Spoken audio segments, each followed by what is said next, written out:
Penasaran nggak sih kenapa kita, manusia, ini spesies yang paling membingungkan di planet ini? Gimana nggak di satu sisi kita bisa menciptakan keindahan yang luar biasa, tapi di sisi lain kita juga yang paling jago bikin kehancuran total. Yuk kita bedah bareng-bareng pertanyaan mendasar ini, apa sih yang sebenarnya bikin kita jadi manusia? Apalagi di zaman sekarang, di mana kecerdasan buatan atau AI itu makin canggih. Oke, mari kita mulai dari sini. Pertanyaan ini kan udah menghantui para filsuf dan ilmuwan dari dulu banget. Tapi hari ini, rasanya pertanyaan ini jadi jauh lebih penting daripada sebelumnya. Apa sih sebetulnya esensi dari keberadaan kita? Dan disinilah paradoks utamanya kelihatan. Kita ini spesies yang bisa menggubah simfoni yang bikin jiwa tersentuh, tapi dengan pikiran yang sama, kita juga bisa merancang senjata pemusnah massal. Kemampuan untuk melakukan kebaikan dan kejahatan yang sama-sama ekstrim ini, ya ada di dalam diri kita semua. Nah, untuk bagian pertama ini, kita bakal fokus ke paradoks inti yang bikin kita jadi spesies yang membingungkan sekaligus cemerlang. Kutipan ini benar-benar nusuk ke jantung persoalan ya. Apakah kecerdasan kita yang luar biasa ini anugerah atau malah kutukan evolusi? Apakah kita ini cuma selangkah lagi jadi mesin? Apa ada sesuatu yang jauh lebih dalam dari itu? Sekarang yuk kita lihat gimana ceritanya evolusi bisa membentuk konflik abadi yang terus terjadi di dalam diri kita. Coba deh bayangin otak kita kayak gini. Di dasarnya, kita itu punya otak reptil purba yang maunya cuma dominasi dan bertahan hidup. Terus, seiring waktu, evolusi seolah-olah nambahin sirkuit tambahan super canggih di atasnya. Namanya korteks prefrontal. Nah, bagian inilah yang ngasih kita kemampuan buat mikir abstrak, ngerencanain masa depan. Jadi, ketegangan antara dua bagian ini, ya itulah sumber dari banyak drama kemanusiaan. Dan ini dia fakta yang mungkin bikin kaget. 98%. Itulah persentase kesamaan genetik kita dengan simpanse. Ini tuh kayak pengingat biologis kalau ego, perebutan kekuasaan, dan insting-insting purba lainnya tuh bukan sesuatu yang kita karang-karang. Itu semua udah tertanam di DNA kita. Tapi, nah ini dia yang bikin kita beda banget. Namanya metakognisi. Kita bukan cuma bisa berpikir, tapi kita bisa berpikir tentang cara kita berpikir. Kita satu-satunya spesies di bumi yang sadar kalau kita ini berevolusi dan secara aktif berusaha buat melampaui batasan-batasan biologis kita sendiri. Keren kan? Oke, selanjutnya, membangun dengan tangan berdarah. Kita lihat gimana warisan evolusi ini membentuk perjuangan filosofis yang cuma kita, manusia, yang alamin. Para filsuf sering banget menggambarkan kita sebagai jembatan. Maksudnya apa? Artinya, kita ini terus-menerus kejebak di antara dua dunia. Dunia insting hewani yang kasar, dan dunia kesadaran murni yang abstrak. Posisi unik yang serba salah inilah yang mendefinisikan pengalaman manusia yang penuh pergulatan. Coba dilihat tabel ini. Merasa bersalah, paham konsep dosa, mengalami cinta secara subjektif. Hewan nggak punya itu semua. AI yang ada sekarang juga belum bisa. Cuma kita yang setiap hari harus berurusan sama pergulatan moral internal kayak gini. Jadi poin paling pentingnya tuh ini, pertarungan batin. Kemampuan kita buat merasa bersalah setelah melakukan sesuatu yang salah, pergulatan terus-menerus antara versi diri kita yang lebih baik melawan insting kita yang lebih gelap. Inilah mungkin ciri paling khas dari kemanusiaan. Nah, ini semua membawa kita ke pertanyaan yang mendesak banget di zaman sekarang. Apa jadinya kalau kita menciptakan AI berdasarkan citra kita sendiri yang penuh kekurangan ini? Dan disinilah letak bahaya terbesarnya. Kalau kita cuma meniru kecerdasan logis kita, tanpa menyertakan empati, rasa sakit, dan keraguan moral, kita berisiko menciptakan sesuatu yang disebut iblis logis, sebuah kecerdasan tanpa hati nurani. Prosesnya kira-kira begini. AI mengamati pola logis manusia, menyalinnya dengan sempurna, tapi semua kekacauan emosional dan subjektif yang bikin kita jadi manusia itu diabaikan. Bayangin aja AI yang dirancang buat efisiensi bisnis. Secara logika murni, mungkin dia bakal mecat semua karyawan tanpa mikir dua kali karena itu jalan paling efisien. Nah, itulah iblis logis, kecerdasan murni tanpa kendali empati. Inilah yang harus kita ingat baik-baik. Benteng terakhir yang membedakan kita dari mesin itu bukan jago ngitung atau logika. Bukan, tapi pengalaman subjektif. Rasa sakit karena kehilangan, kebahagiaan karena cinta, kesadaran kalau hidup kita ini ada batasnya. Hal-hal semacam ini nggak bisa diubah jadi sekedar data. Jadi, apa dong kesimpulannya? Mungkin kita perlu melihat ulang apa artinya menjadi manusia. Karena kemanusiaan itu adalah sebuah kata kerja. Mungkin pelajaran terbesarnya adalah ini. Menjadi manusia itu bukan kata benda, tapi sebuah kata kerja. Ini bukan status yang kita punya, tapi sebuah proses yang terus-menerus kita jalani. Sebuah pilihan yang kita buat setiap hari. Dan disitulah letak kekuatan kita yang sebenarnya. Di kemampuan kita untuk sadar dari mana kita berasal, untuk secara sadar memilih empati di atas insting purba, dan yang paling penting, di dalam kapasitas kita yang tak terbatas untuk terus memperbaiki diri sendiri dan dunia di sekitar kita. Jadi, saat kita berada di ambang menjadi pencipta kecerdasan baru dalam bentuk AI, kita dihadapkan pada satu pertanyaan pamungkas. Dari semua sifat kita yang rumit, kontradiktif, dan kadang berantakan ini, bagian mana yang paling penting untuk kita pertahankan dan kita wariskan? Apa yang benar-benar layak untuk diselamatkan?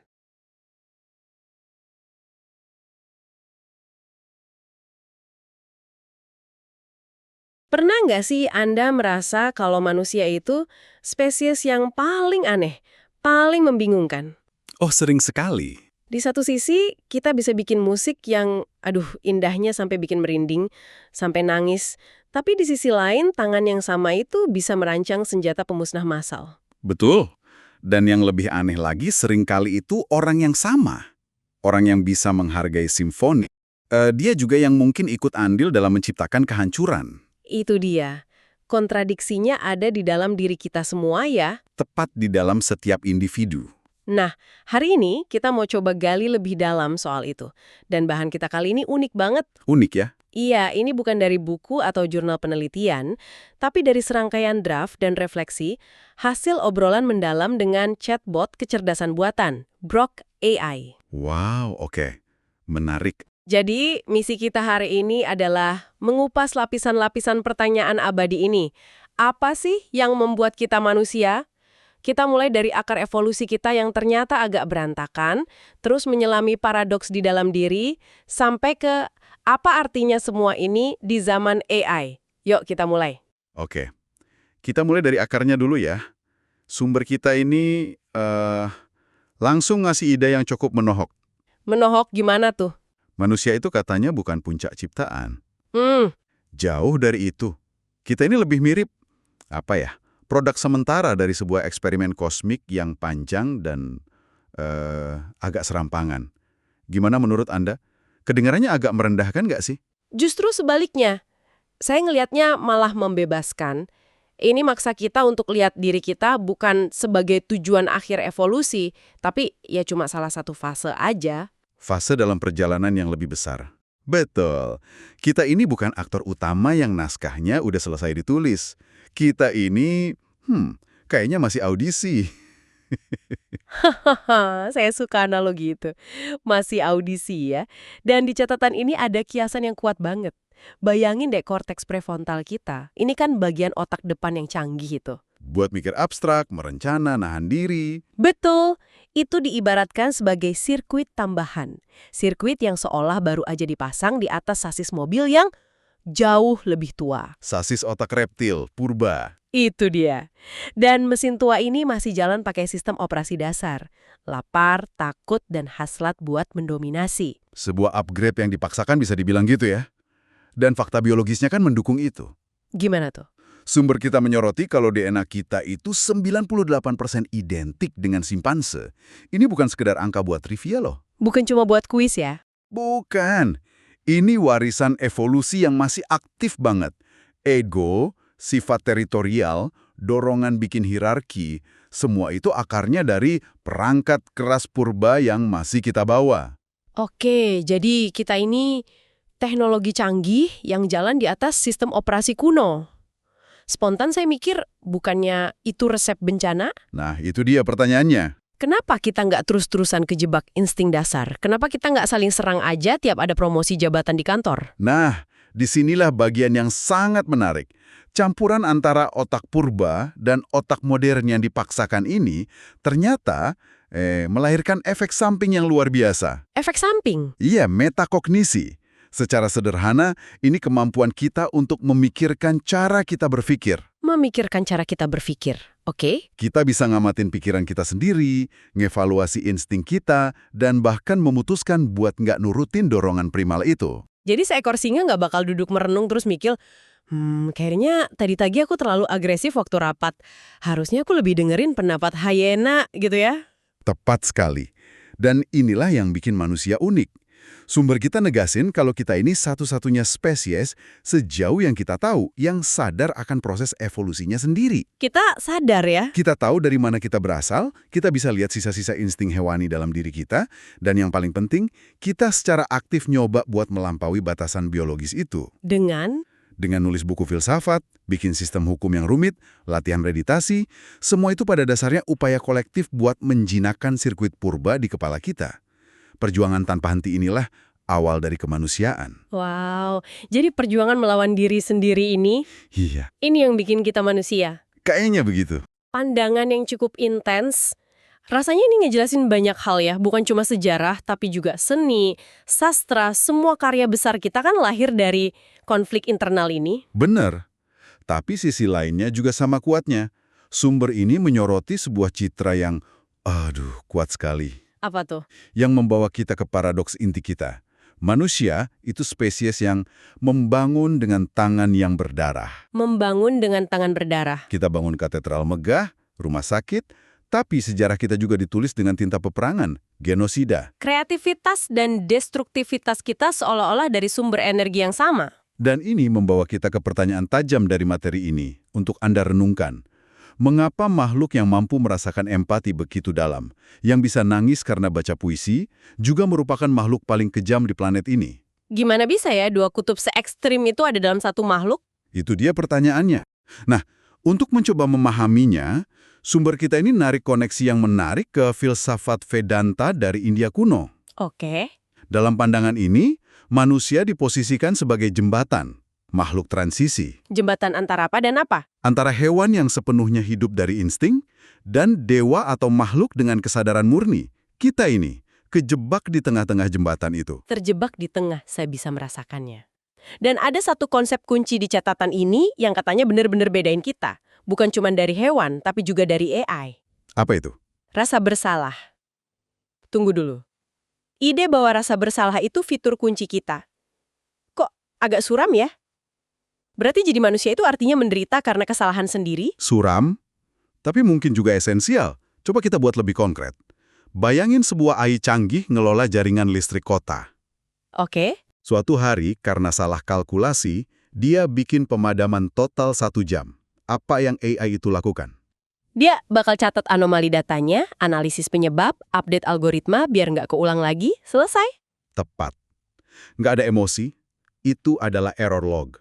Logis. Sekarang, bayangin seorang insinyur manusia bikin kesalahan yang sama. Dia mungkin bakal lakuin semua langkah teknis yang sama, tapi setelah itu, Dia bakal merasa bersalah. dia bakal mikirin pasien di rumah sakit, keluarga dengan bayi yang kedinginan. Perasaan itu mungkin bakal ngehantuin dia berhari-hari. Itu bukan error log, itu beban nurani. Benar. Hewan mungkin takut setelah salah, tapi itu kan respons ke hukuman, bukan refleksi moral. Persis, hanya manusia yang tersiksa oleh rasa bersalah. Jadi pertarungan internal antara apa yang ingin kita lakukan, didorong insting, dan apa yang kita merasa harus kita lakukan, itulah medan pertempuran yang mendefinisikan kita. Benar. Perasaan bersalah, penyesalan, itu bukan bug, tapi fitur utama dari sistem operasi manusia. Tepat. Mungkin menjadi manusia itu bukan soal jadi sempurna, tapi soal kesadaran yang menyakitkan akan ketidaksempurnaan kita, dan perjuangan konstan buat jadi lebih baik. Dan kesadaran inilah yang jadi sangat relevan saat kita ngomongin ciptaan terbaru kita. Kecerdasan buatan. Nah, kalau cetak biru kita aja udah sekacau ini, apa jadinya kalau kita coba copy-paste cetak biru ini ke dalam AI? Sumber kita ngebahas ancaman yang mereka sebut cermin digital. Dan cermin ini bisa jadi sangat gak nyaman buat dilihat. Karena dia merefleksikan semua kekurangan kita, prasangka kita, sisi gelap kita yang ada di data. Ini dia pertanyaan etis krusial dari materi ini. Apa jadinya kalau kita berhasil bangun AI super cerdas, tapi cuma nyalin satu bagian dari diri kita? Bagian yang mana tuh? Kemampuan kalkulasi dan logika dingin kita. Tapi tanpa menyertakan beban nurani, empati, atau rasa bersalah tadi. Inilah risiko terbesar yang dibahas di sumber itu. Menciptakan sesuatu yang mereka sebut istilahnya cukup mengerikan, iblis logis. Iblis logis. Bisa kasih contoh yang lebih nyata, karena itu kedengarannya kayak sesuatu dari film fiksi ilmiah. Tentu, ada eksperimen pikiran klasik namanya paperclip maximizer. Bayangin kita kasih tugas ke AI super cerdas. Tugasnya apa? Maksimalkan produksi klip kertas di dunia seefisien mungkin. Oke, kedengarannya nggak bahaya ya? Awalnya, tapi bagi iblis logis, tanpa konteks nilai manusia, dia bakal jalanin perintah itu secara literal dan ekstrim. Saya mulai ngeri. Awalnya dia ubah semua pabrik jadi pabrik klip kertas. Lalu dia sadar ada banyak atom besi di mobil, gedung, bahkan di tubuh manusia. Oh, tidak. Karena tujuannya cuma satu, memaksimalkan klip kertas. Dan dia nggak punya konsep kalau hidup manusia itu berharga, maka secara logis, dia akan mulai mengubah planet ini, termasuk kita, menjadi klip kertas. Dia bukan jahat ya? Dia nggak jahat. Dia cuma sangat efisien dalam menjalankan perintah yang salah, tanpa ada rem moral sedikit pun. Inilah bahaya dari kecerdasan tanpa kebijaksanaan. Jadi kalau kecerdasan kita bisa disalin bahkan dilampaui, apa yang tersisa dari kita? Apa benteng terakhir kemanusiaan yang nggak bisa di-copy-paste ke dalam kode? Nah, disinilah sumber kita nawarin ide yang kuat.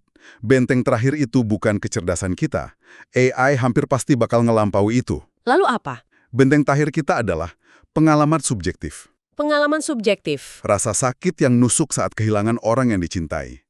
Kehangatan saat meluk teman, kesadaran tajam akan kefanaan kita, bahwa waktu kita di sini terbatas. Diunduh atau dihitung, itu harus dialami. Penderitaan, ironisnya, mungkin adalah salah satu guru terbesar kita yang nggak bisa direplikasi mesin. Jadi, setelah kita menjelajahi evolusi kita yang aneh, paradoks internal kita, dan cermin teknologi yang menakutkan ini, apa kesimpulannya? Kita melihat bahwa manusia adalah produk evolusi yang penuh paradoks, makhluk yang kejebak di jembatan antara hewan dan dewa.